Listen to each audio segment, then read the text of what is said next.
Hey guys, I am back with another video. आज मैं share करूंगी आपके साथ मेरी नॉर्मल डिलीवरी की स्टोरी। मेरा पार्ट 1 में मैंने बताया था कि मैं आपको पार्ट 2 में आपको एक्सप्लेन करूंगी डिटेली कि मेरे साथ क्या हुआ था। मुझे नेचुरली लेबर पेन नहीं स्टार्ट हुआ था, टू बी हॉनेस्ट।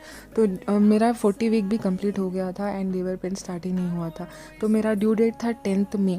9th मई के दिन मैंने डॉक्टर के पास, उन्होंने बताया कि आप स्कैनिंग रिपोर्ट लेके आओ, वी विल चेक एंड उस बेसिस पे हम डिसाइड करेंगे, बेबी का वेट के ऊपर डिसाइड करेंगे कि नॉर्मल होना है या सीजेरियन। तो एवरीथिंग वाज नॉर्मल। जैसे ही वो नॉर्मल हुआ, मुझे लेबर पेन स्टार्ट ही नहीं हुआ। तो मेरे डॉक्टर ने मुझे बताया कि आपको हम लेबर इंड्यूस करेंगे, तो आपका डिलीवरी हम ट्राई करेंगे नॉर्मल करने का। अगर नहीं होता है, अगर फिर भी आपको लेबर पेन नहीं स्टार्ट होता है हमारे सारे मेथड्स इस्तेमाल करने के बाद भी, फिर भी हम क्या करेंगे, आपको सिजेरियन करेंगे करके, ऐसा उन्होंने बताया था। एंड जो वाटर ब्रेक होता है ना, वो वाटर भी नहीं ब्रेक हुआ था मेरा। जो अमनॉटिक फ्लूइड होता है, जो बॉडी के अंदर होता है, वो भी मेरा ब्रेक नहीं हुआ था। तो ये सारी चीज़ें जो थे वो बहुत ज़्यादा इंपॉर्टेंट होती है नॉर्मल डिलीवरी के लिए। कुछ लोगों का 36 वीक में ही स्टार्ट हो जाता है, वाटर ब्रेक हो जाता है, वाटर बैग लीक हो जाती है। तो ये सारी चीज़ें जो होती हैं वो करते हैं। तो फर्स्ट क्या हुआ, मुझको एडमिट किया गया, ग्लूकोज वगैरह उन्होंने चढ़ाया। फिर उसके बाद जो है they started the procedure. First उन्होंने जेल इंसर्ट किया, प्रोस्टाग्लैंडिन का नाम का एक जेल होता है जिससे लेबर पेन स्टार्ट होता है, ठीक है।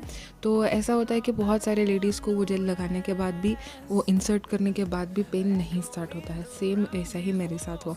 एग्जैक्टली अराउंड 8 PM उन्होंने प्रोस्टाग्लैंडिन का जो है इंसर्ट कर दिया। उसके बाद उन्होंने बताया कि आपको within 2 hours labour pain start हो जाएगा। तो मैंने ऐसे वेट किया, 9 o'clock हो गए, 10 o'clock हो गए, but still labour pain start ही नहीं हुआ।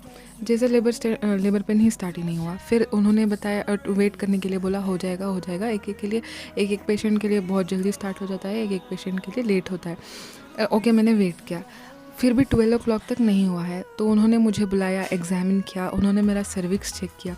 तो सर्विक्स चेक कैसे कर सकते हैं आप देख सकते हो, एक फिंगर मतलब 1 सेंटीमीटर, तो ऐसे 10 फिंगर्स मतलब 10 सेंटीमीटर, तो 10 सेंटीमीटर का एटलीस्ट होना चाहिए। तो it was only 1 centimetre, 1.5 centimetre. तो फिर उन्होंने बोला कि आपको हम एक टैबलेट देंगे, वो टैबलेट आप अपने टंग के नीचे रखना, तो आपको ऑटोमेटिकली जो है पेन स्टार्ट हो जाएगा। तो उन्होंने अराउंड 11 o'clock वो टैबलेट दिया था मुझे टंग के नीचे रखने के लिए। तो मैंने 11:45 समथिंग उसको रखा था। उन्होंने बोला कि विदिन 1 hour आपका लेबर पेन जो है वो स्टार्ट हो जाएगा। सो आई वॉज वेटिंग कि लाइक अब होगा अब होगा अब होगा, बट लेबर पेन स्टार्ट ही नहीं हुआ। अगेन उन्होंने मुझे 12 o'clock 12:45 को बुलाया चेक एग्जामिन करने के लिए। तो दे एग्जामिन दिस वे ओनली, जैसे पिक में दिखा रहा है ना, सो ऐसे ही उन्होंने मुझे एग्जामिन किया।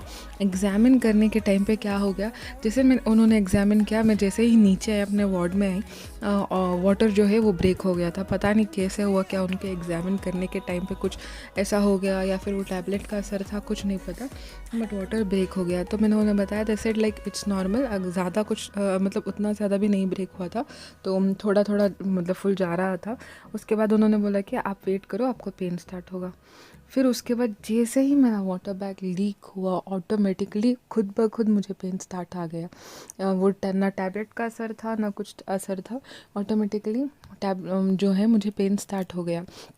इतना ज़्यादा पेन हुआ क्योंकि फ़र्स्ट डिलीवरी होती है ना, तो मेरे डॉक्टर ने बताया था कि आपको वेट करना होगा, पेशेंस रखना होगा, आपको 12 hours लगेंगे for a normal delivery pain सहने के लिए।